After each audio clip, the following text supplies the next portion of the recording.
Captain Li Huyan stared at the red warning lights flashing across his ship's control panel. The steady beeping filled the small bridge of the exploration vessel Harmony as smoke drifted from behind the main console. His crew of 3 moved quickly. Around him, their faces tight with worry. "How bad is it, Mina?" Li asked his chief engineer. Park. Mina wiped grease from her hands and shook her head. "The main drive is completely dead, Captain. We took too much damage from that asteroid field. The backup systems are failing too." Kim Tae looked up from his communications station. "Sir, I'm getting emergency signals from the Galactic Council. They want us to respond immediately." Dr. Choi Yuna, the ship's scientist, was studying her scanner readings with growing concern. "Captain, you need to see this. According to our position, we're drifting into Sector 7 Alpha." The bridge fell silent. Every member of the crew knew what that meant. Sector 7 Alpha was the forbidden zone. No ship was allowed to enter. No rescue missions were permitted. The Galactic Council had made it clear to all species that entering this sector meant certain death. "Are you sure about our position?" Li asked. "Double-checked, sir. We're already inside the boundary. Our engine failure pushed us right into the zone."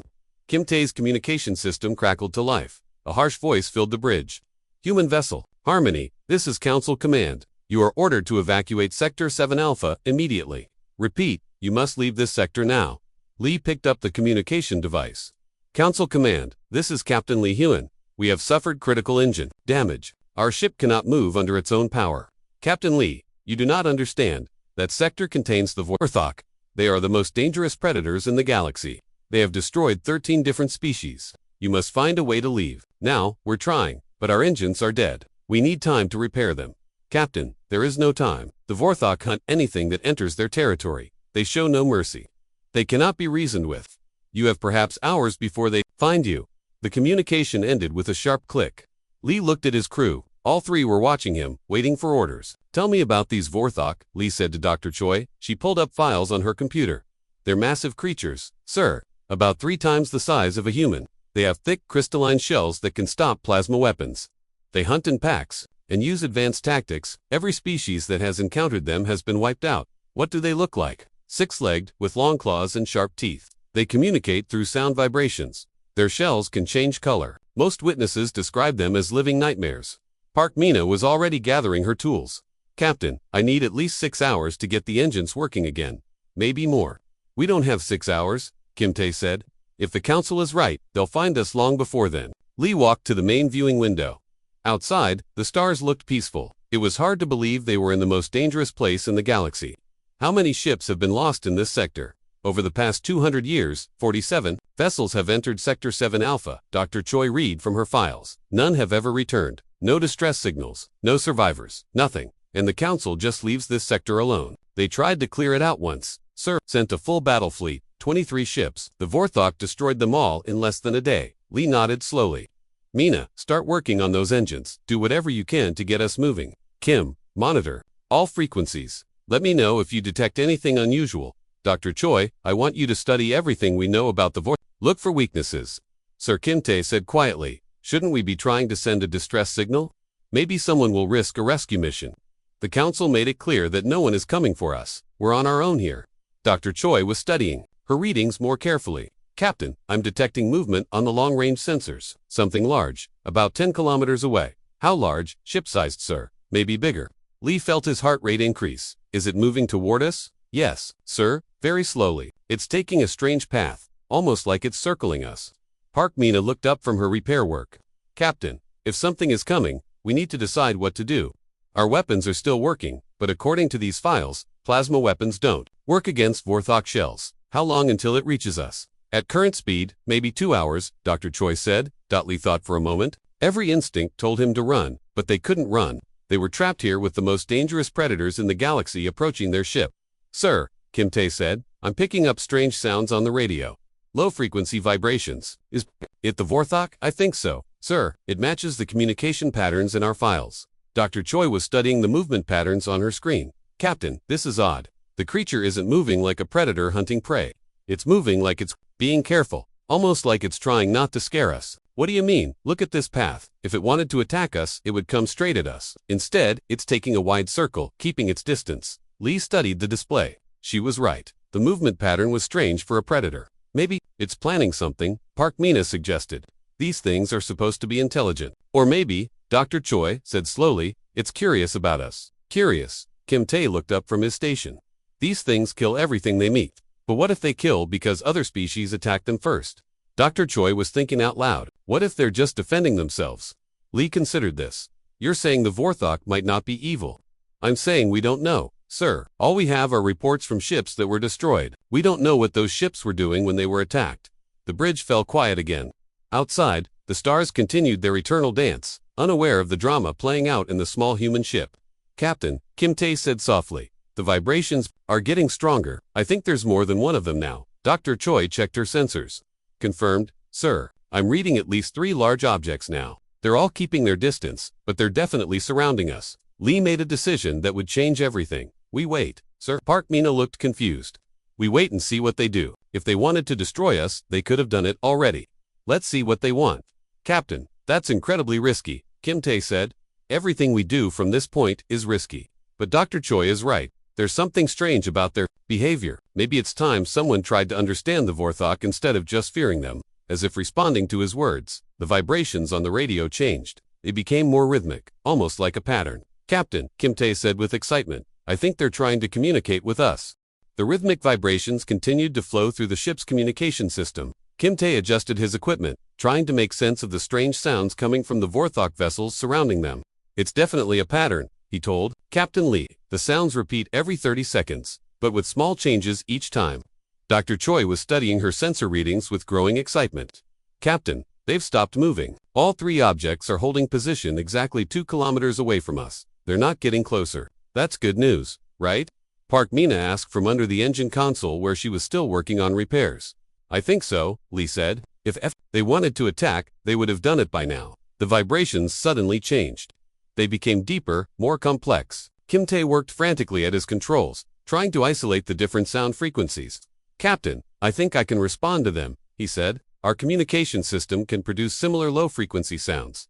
Should I try? Lee hesitated. This was the moment that could determine whether they lived or died. Do it. Send back the same pattern they sent us. Kim Tae pressed several buttons. The ship's external speakers produced a series of low, humming sounds that matched the Vorthok communication. The bridge fell silent as they waited for a response. The answer came quickly. The Vorthok sent back a different pattern, more complex than before. They're responding, Dr. Choi said with amazement. Captain, they're actually trying to talk to us. For the next hour, Kim Tae and the Vorthok exchanged increasingly complex sound patterns. Slowly, basic communication began to develop. The Vorthok would send a sound, and Kim Tae would try to respond appropriately. I think I'm starting to understand some of their signals, Kim Tae said. This pattern seems to mean greeting or hello. This one might mean question. Can you ask them what they want? Lee asked. Kim Tae sent a series of sounds. The response was immediate and much longer than previous messages. Dr. Choi was monitoring the external sensors. Captain, one of the objects is moving. It's coming closer. How close? 500 meters and slowing down. Through the main viewing window, they could see it now. The Vorthok ship was unlike anything they had ever seen. It wasn't built like human or council ships. Instead, it looked grown, like a massive crystal formation with smooth, flowing curves. Beautiful, Dr. Choi whispered. The ship stopped just outside their viewing range. Kim Tae's communication system came alive with new sounds. Captain, they're sending something different now. It's not the same pattern language. It sounds almost like ... music. The sounds were indeed musical, rising and falling in harmonious waves. Despite everything they had been told about the Vorthok, the music was peaceful, even calming. They're not trying to threaten us, Lee realized. They're trying to make us feel comfortable. Suddenly, the music stopped. Kim Tae received a new message in the pattern language they had been developing. I think they're asking permission to come closer, he said. Lee looked at his crew. Park Mina had stopped her repair work and was listening intently. Dr. Choi was studying her readings. With fascination, Kim Tae was waiting for orders. Tell them yes, Lee said. Captain, are you sure? Park Mina asked. We've come this far. Let's see what happens. Kim Tae sent the affirmative signal. The Vorthok ship began moving again, approaching slowly and carefully. As it came closer, they could see more details of its structure. It's not a ship, Dr. Choi said suddenly. Captain, I don't think that's a constructed vessel. I think that's a living creature. The realization hit them all at once. They weren't looking at a Vorthok ship, they were looking at a Vorthok. The massive creature was even more impressive up close. Its crystalline shell reflected the light from nearby stars, creating patterns of color across its surface. 6 powerful legs extended from its body, each one larger than their entire ship, but despite its enormous size, it moved with graceful precision. How big is it? Lee asked. About 400 meters long, Dr. Choi said. The files said they were 3 times human size. They were very wrong. The creature stopped just 50 meters from their ship. This close, they could see what looked like eyes along its forward section, each one the size of a human head. The eyes were studying their ship with obvious intelligence. Kim Tae's communication system activated again. This time, the message was very simple. Captain, I think it's asking to meet us face to face. The bridge fell silent. Meeting the creature face to face meant opening their ship's airlock. It meant trusting that the most feared predator in the galaxy wouldn't kill them the moment they were vulnerable. The other 2 creatures are still keeping their distance, Dr. Choi reported. They're watching, but not approaching. Lee made another decision that seemed impossible. Tell them we agreed to meet. Sir, Park Mina said, our airlocks weren't designed for something that size. I don't think the creature expects to come inside our ship, Dr. Choi said. Look at the readings. It's producing an atmosphere bubble around itself. I think it wants us to come outside in space, not in space, inside its atmosphere bubble. Captain, this creature is creating a breathable environment for us. Kim Tae sent their agreement to meet. The response was immediate. The massive creature began to change. Its crystalline shell shifted and flowed, creating what looked like a platform on its back. The atmosphere bubble expanded to cover the platform. It's making a place for us to stand, Lee said with wonder. Dr. Choi checked her instruments. The atmosphere it's creating is compatible with human life. Oxygen, nitrogen, proper pressure. How is it doing that? I don't know, but it's giving us everything we need to survive outside our ship. Lee stood up from his captain's chair. Mina, keep working on the engines. Kim, keep the communication line open. Dr. Choi, you're with me. Captain, you can't be serious about going out there, Park Mina said. This creature could have destroyed us any time in the past 2 hours. Instead, it's trying to communicate with us and creating a safe environment for us to meet. I think we need to show the same level of trust. Dr. Choi was already gathering her portable equipment. I'm ready, Captain. They made their way to the airlock. As they prepared to leave their ship, Kim Tae called out to them. Captain, the creature is sending another message. I think it's giving us its name. What is it? Kim Tae listened carefully to the complex pattern of sounds. I can't pronounce it exactly, but it sounds like echo. The sounds echo and repeat. Lee smiled despite his nervousness. Echo it is then. He opened the airlock door. Outside, the massive creature called Echo was waiting patiently. Its intelligent eyes focused on the small humans who were brave enough to meet the galaxy's most feared predator face to face. As Lee and Dr. Choi stepped onto the crystalline platform, they realized they were about to make history. They were the first beings in centuries to meet a Vorthok peacefully. Echo's massive head lowered toward them, and they could hear a soft, musical sound that seemed to express joy. Captain Lee and Dr. Choi stood on Echo's crystalline platform, breathing air that the massive creature had somehow created for them. The surface beneath their feet was warm and smooth, almost like living glass.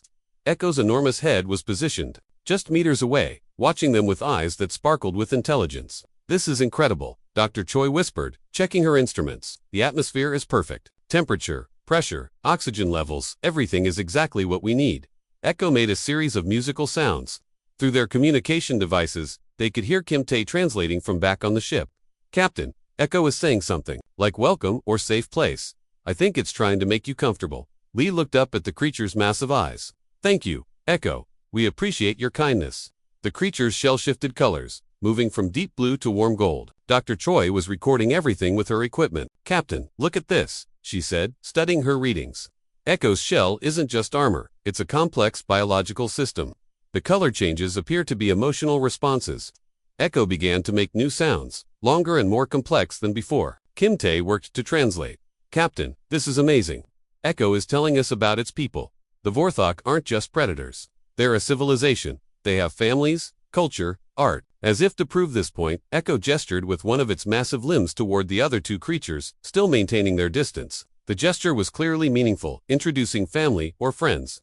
Echo wants the others to come closer, Kim Tae reported, but it's asking for your permission first.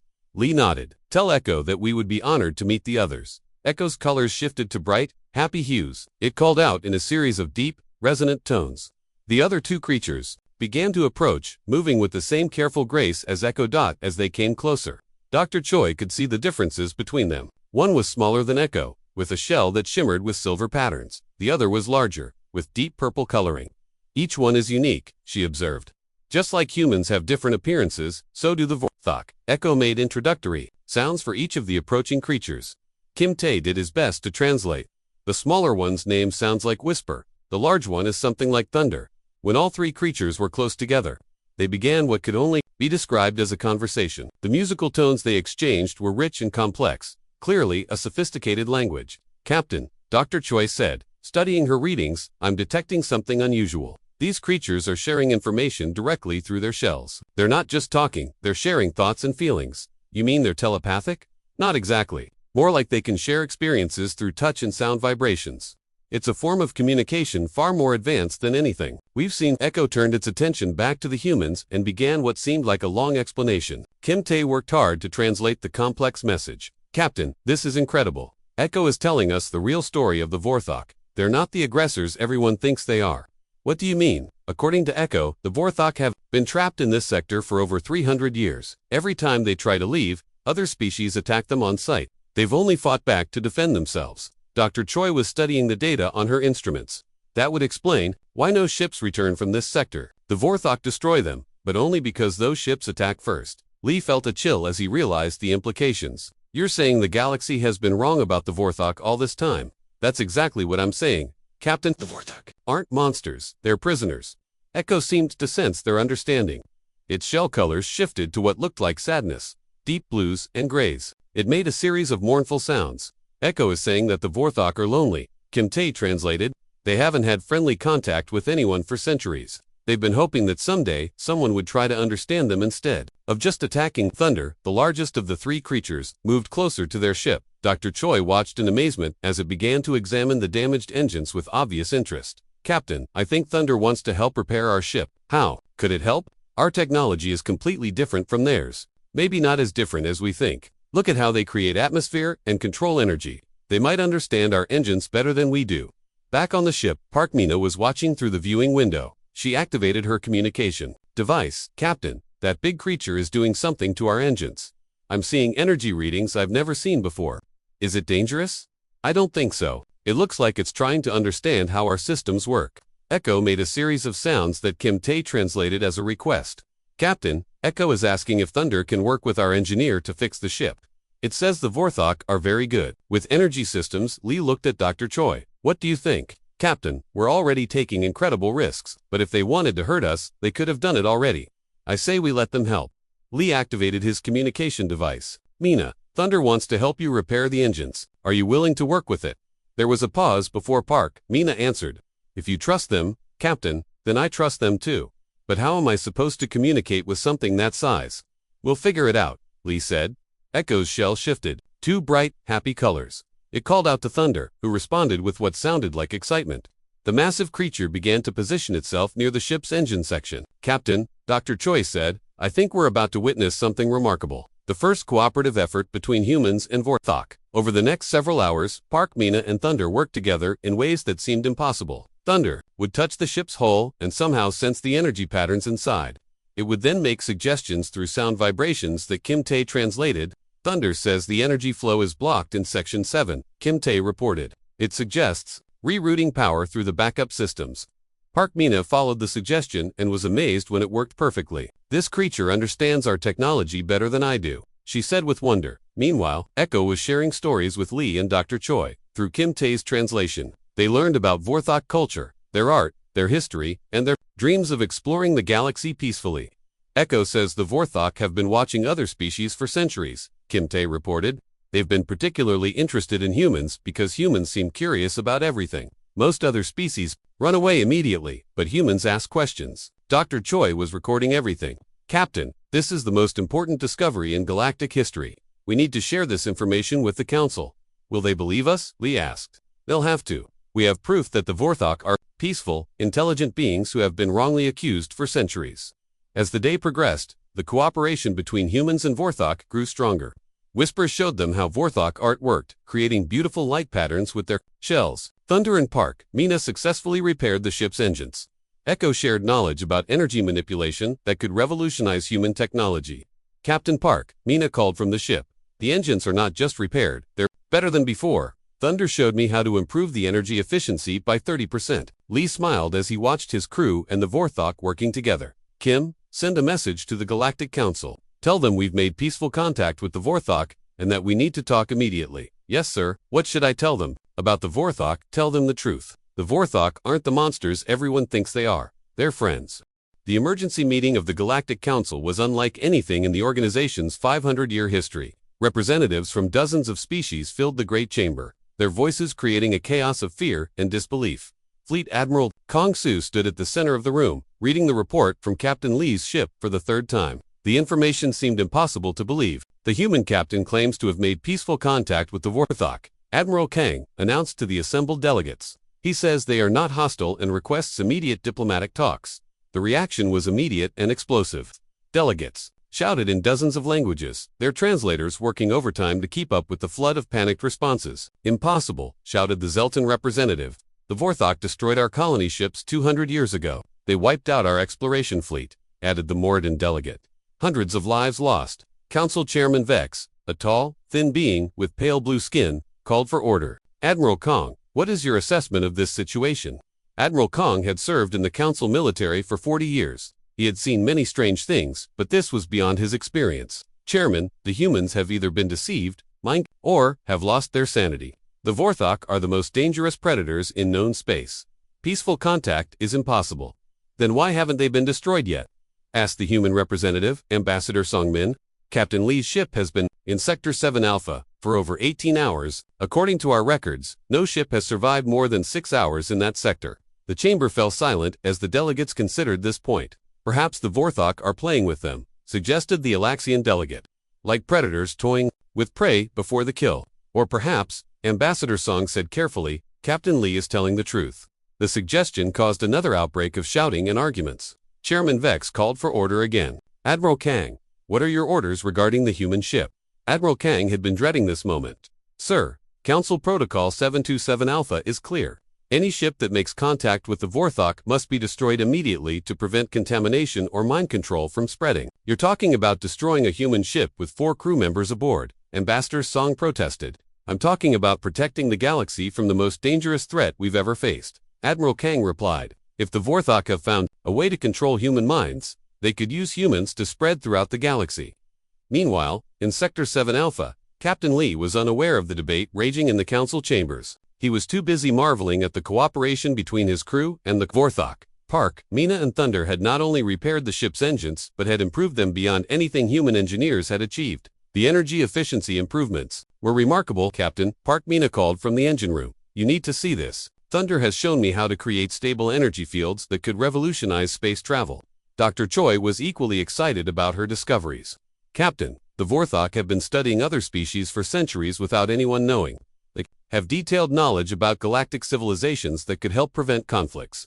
Kim Tae was working with Echo to develop a more sophisticated translation system. Captain Echo says the Vorthok have been hoping for centuries that someone would try to understand them instead of just attacking. What about the ships that were destroyed? Lee asked. According to Echo, every ship that entered this sector immediately opened fire on the Vorthok. They only fought back to defend themselves. They never wanted to hurt anyone. Lee felt the weight of this revelation. So the galaxy has been wrong about the Vorthok for centuries. It appears so, sir. Suddenly, Kim Tae's communication system activated with an urgent message from the Galactic Council. Captain Lee, this is Admiral Kang. Are ordered to cease all contact with the Vorthok immediately and prepare for evacuation. Admiral, we cannot evacuate. We're in the middle of historic peaceful negotiations. Captain, you don't understand. The Council has determined that you and your crew have been compromised. A fleet is being dispatched to extract you and eliminate the Vorthok threat. Lee felt his blood turn cold. Admiral, the Vorthok are not a threat. They're peaceful beings who have been defending themselves against unprovoked attacks. Captain, that's exactly the kind of thing we would expect you to say if you were under their influence. Break off contact immediately. The communication ended. Lee looked at his crew with growing alarm. Captain, Dr. Choi said, if the Council sends a fleet to attack the Vorthok, it will be a massacre. Not because the Vorthok are evil, but because they'll be forced to defend themselves again. Echo seemed to sense the change in the human's mood. Its shell colors shifted to concerned blues and grays. It made questioning sounds that Kim Tae translated. Echo is asking what's wrong. It can tell we're upset about something. Lee made a decision that would define the rest of his career. Tell Echo that our people are planning to attack the Vorthok. Tell it that we want to help prevent this. Kim Tae translated, and Echo's response was immediate and intense. The massive creature's shell flashed through dozens of colors as it communicated, with thunder and whisper. Captain, Echo says the Vorthok don't want to fight anymore.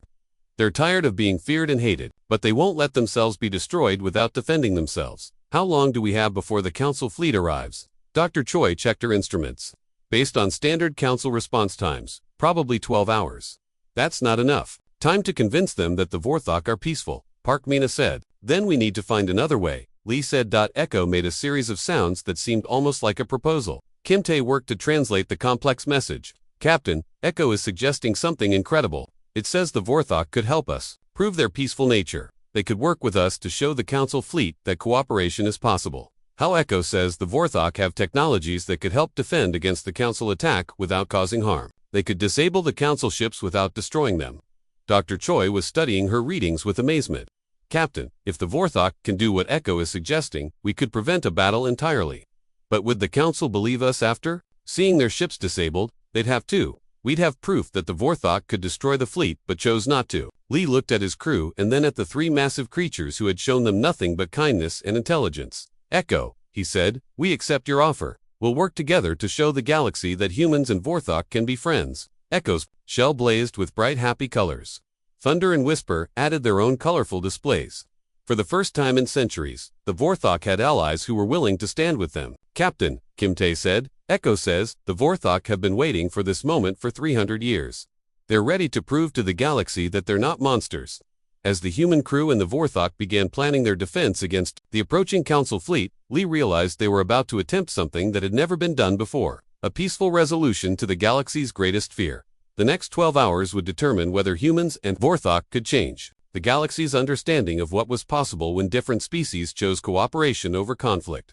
The Council fleet emerged from hyperspace at the edge of Sector 7 Alpha, like a wall of metal and weapons. 27 ships arranged in perfect attack formation, led by Admiral Kong's flagship, the Resolute. Each ship was armed with the most advanced weapons the galaxy could produce. Admiral Kong stood on his bridge, studying the sensor readings from the Forbidden Zone. Report, he ordered his tactical officer. Sir, we're detecting the human ship Harmony near the center of the sector. We're also reading 3 large objects in close proximity, the Vorthok. Yes, sir. Much larger than our files indicated. Each one is approximately 400 meters in length. Admiral Kong felt a chill. The files had described the Vorthok as large, but these readings suggested creatures the size of battleships. Sir, his communications officer reported, we're receiving a transmission from Captain Lee. Put it through. Captain Lee's voice filled the bridge of the Resolute. Admiral Kang, I'm requesting that you stop your advance and allow us to demonstrate the peaceful nature of the Vorthok. Captain Lee, you and your crew will be evacuated immediately. Prepare for transport. Admiral, we refuse evacuation. We stand with our Vorthok friends. The words sent a shock through the Council fleet.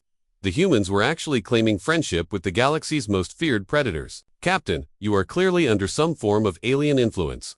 We will extract you by force if necessary.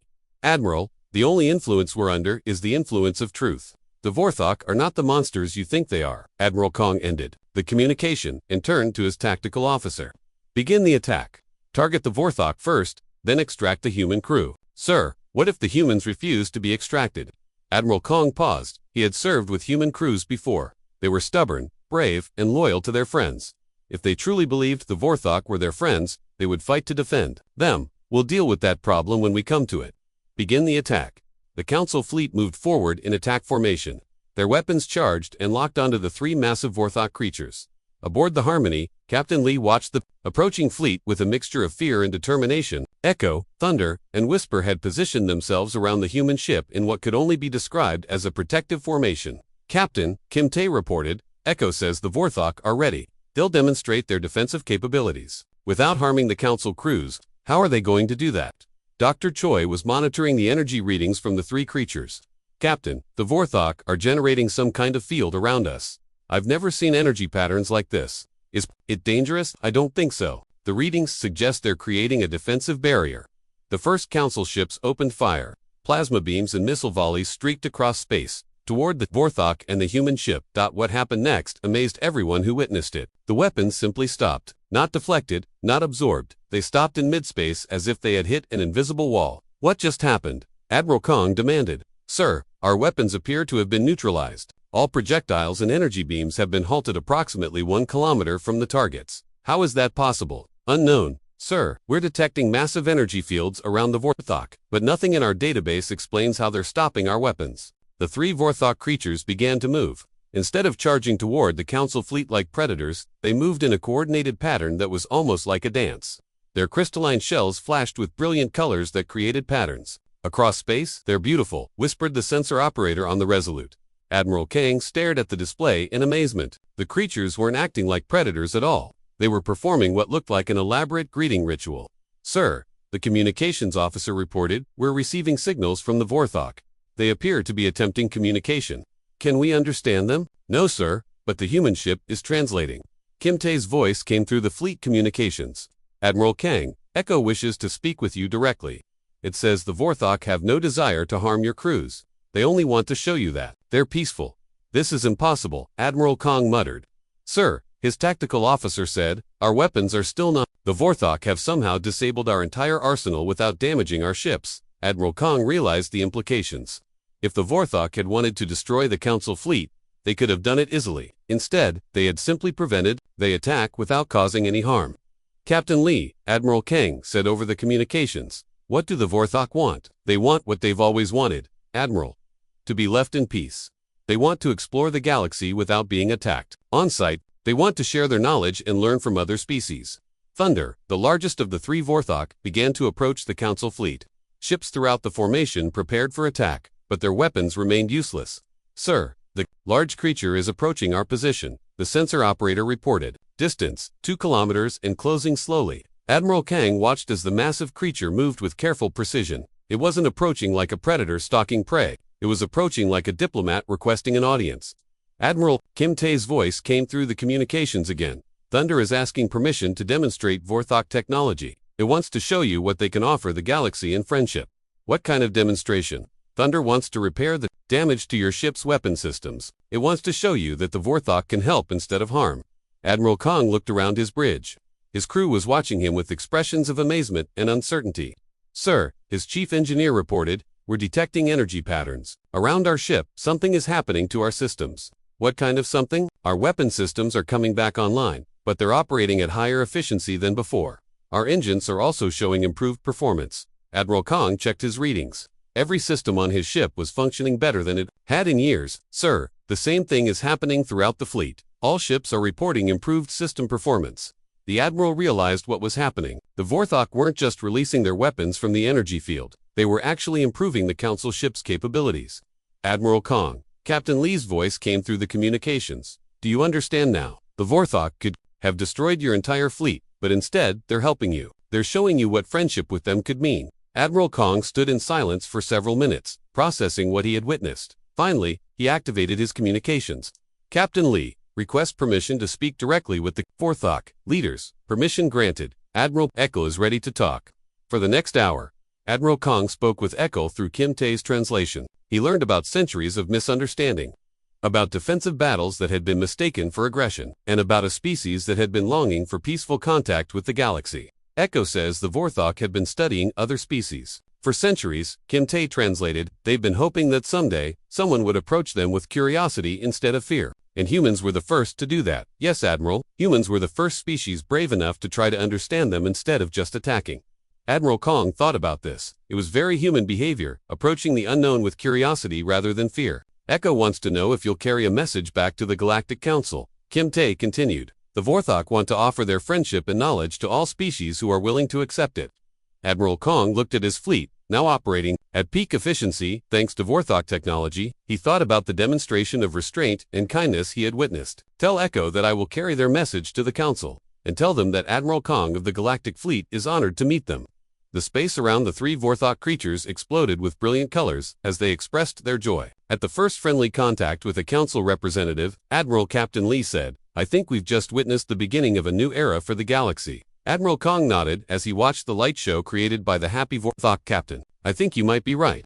6 months after the first contact with the Vorthok, the space station that was once called Sector 7 Alpha had been transformed into something remarkable. Now renamed Harmony Station, it served as the first joint human Vorthok colony in galactic history. Captain Lee stood on the observation deck of the station's main hub, watching as human and Vorthok ships worked together in the construction yards below. The sight still amazed him, even after all this time. The new wing will be completed next week, Park Minna said as she joined him at the viewing window. Thunder's engineering team has figured out how to integrate human and Vorthok technologies perfectly.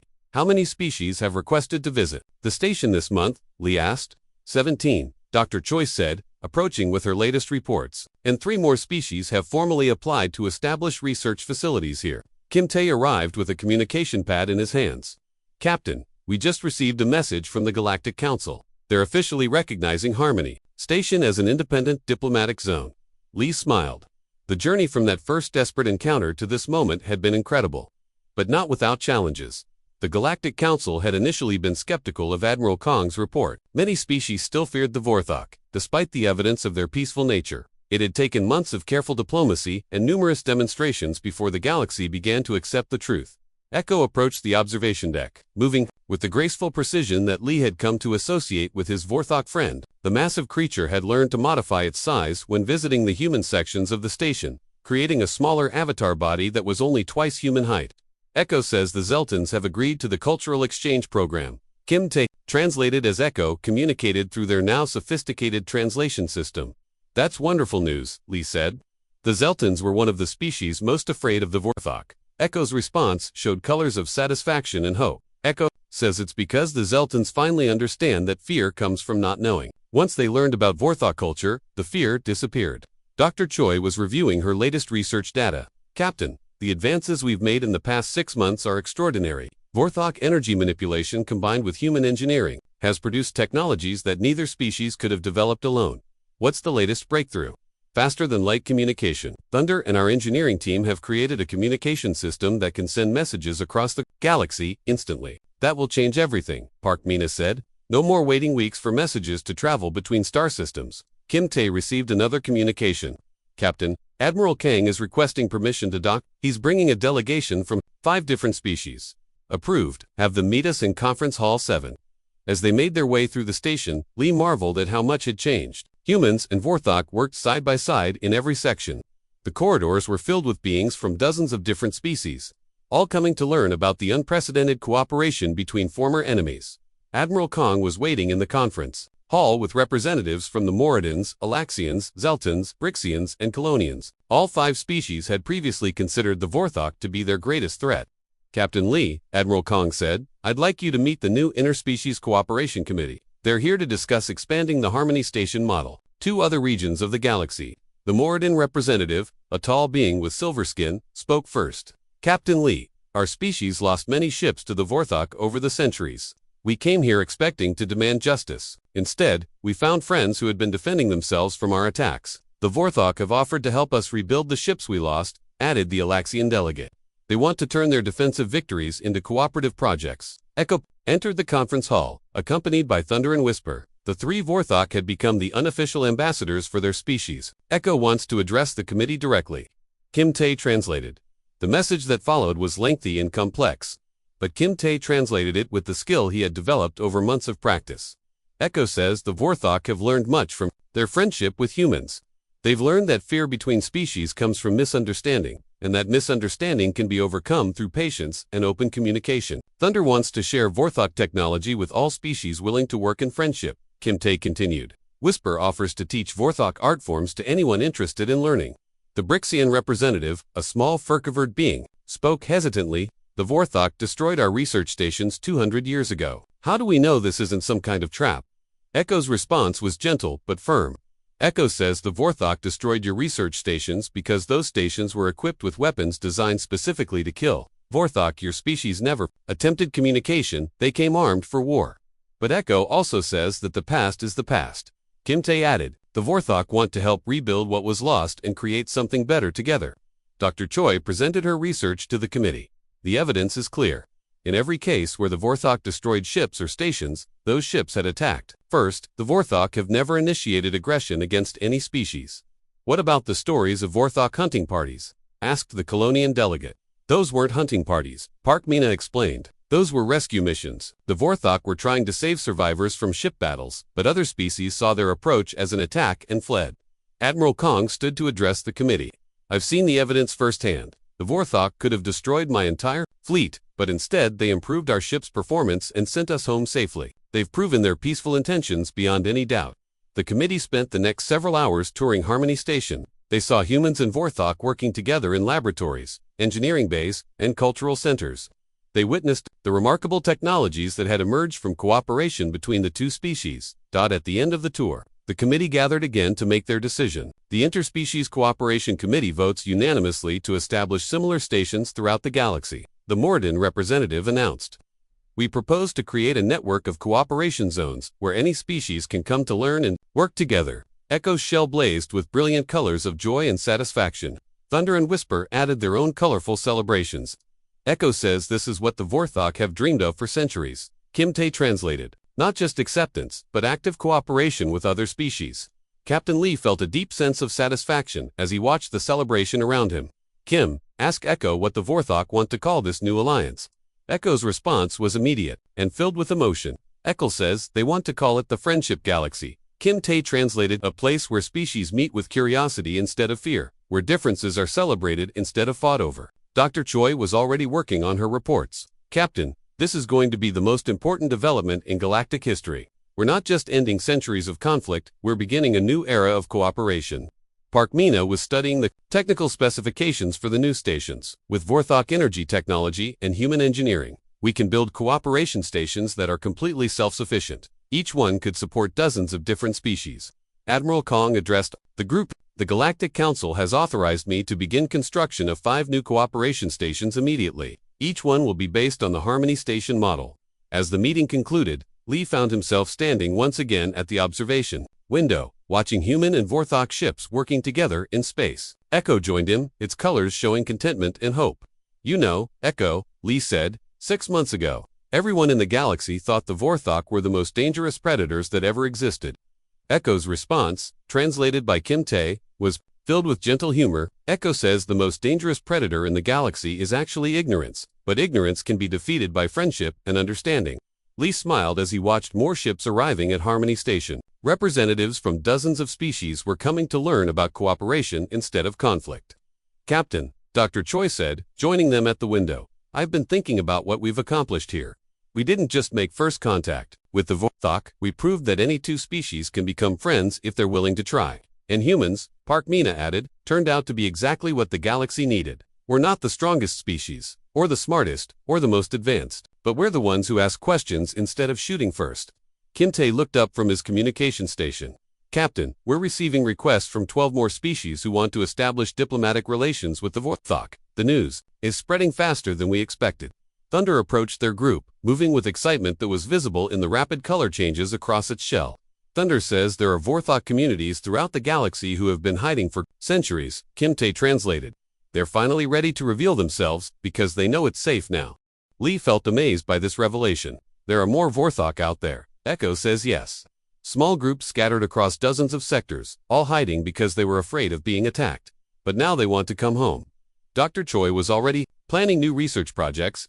"Captain, if there are Vorthok communities throughout the galaxy, we could establish cooperation stations everywhere. We could create a galaxy-wide network of friendship and scientific advancement." Whisper, who had been quietly observing the celebration, began to create one of its beautiful light displays. The colors danced across the observation deck, creating patterns that seemed to tell a story. "Whisper is showing us the history of the Vorthok," Kim Tae explained. "The colors represent different time periods. The dark colors are the centuries of fear and hiding. The bright colors are the future they hope to build with us." Admiral King received a priority message on his communication device. "Captain Lee, the Galactic Council wants to make Harmony Station the official headquarters for interspecies cooperation. They're offering to fund expansion of the facility." "What does Echo think about that?" Lee asked. Echo's response was enthusiastic. Echo says the Vorthok would be honored to host the galaxy's cooperation efforts. They want to turn their former prison into the center of galactic friendship. As the day continued, more ships arrived, bringing delegations from species throughout the galaxy. Some came with curiosity, others with caution, but all came with hope. Lee watched a group of young beings from 5 different species working together in one of the station's laboratories. Humans, Vorthok, Zeltans, Moradins, and Alaxians, all collaborating on a project that none of them could complete alone. "You know what the best part is?" Park Mina said, following his gaze. "Those young people don't see differences when they look at each other. They just see friends and colleagues. That's the future we're building." Dr. Choi agreed. "A galaxy where species work together, instead of fighting each other." Echo made a series of musical sounds that filled the observation deck with harmony. Other Vorthok throughout the station responded, creating a symphony that could be heard. Across all sections, Echo says this is a traditional Vorthok celebration song, Kim Tae translated, but it's also a welcome song for new friends. It's their way of inviting the entire galaxy to join their community. Captain Lee stood, surrounded by his crew, his Vorthok friends, and representatives from dozens of species, listening to the most beautiful music he had ever heard. 6 months ago, he had been a simple exploration captain whose ship had broken down in the wrong place at the wrong time. Now, he was part of something that would change the galaxy forever. Captain, Admiral Kong said, the Council has one more proposal. They want to name you the first Director of Galactic Cooperation. The position would involve overseeing all cooperation stations and diplomatic relations with newly contacted species. Lee looked at Echo, whose colors showed encouragement and support. I accept, Lee said, but only if Echo serves as co-director. This alliance was built by humans and Vorthok working together. It should be led the same way. Echo's response was so bright and colorful that it temporarily lit up the entire observation deck. Echo accepts, Kim Tae translated with a smile. It says that humans and Vorthok will continue to show the galaxy what friendship can accomplish. As the celebration continued into the night, Lee realized that they had achieved something remarkable. They hadn't just befriended the most dangerous predator in the galaxy. They had proven that there were no dangerous predators at all, only misunderstood friends waiting to be discovered. The galaxy would never be the same. And that was exactly what it needed.